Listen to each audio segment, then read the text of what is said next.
দেখো বন্ধুরা, আমার মুখটা, আমার প্রথমে কোঁকড়ানো চুল ছিল, তো দুদিন আগে স্ট্রেট করা হলো চুলটা।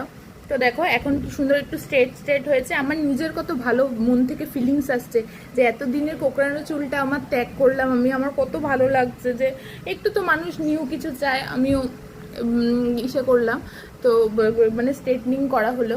আমার বরের টাকা গিয়েছে বলে আমার বর বলছে যে এই যে তোমার চুলগুলো কেমন মুখের সাথে মিশে মিশে আছে, এগুলো ভালো লাগছে না তোমাকে দেখতে, তোমার নাকি খোলা খোলা চুলই ভালো লাগতো। আরে বাবা, ওর টাকা গেছে বলে ওই জন্য এরকম বলছে।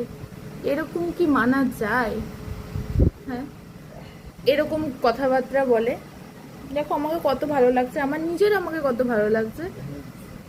উফ, এটার মানে হচ্ছে এর পরের বছর আমাকে আর করতে দেবে না, বা তোমাকে খারাপ লাগছে এটা শুনিয়ে রাখছে আমাকে, তো তোমাকে খারাপ লাগছে তুমি আর কোনোদিনও করো না, মানে ব্যাপারটা কিন্তু এইরকমই। ব্যাপারটা কিন্তু নর্মাল।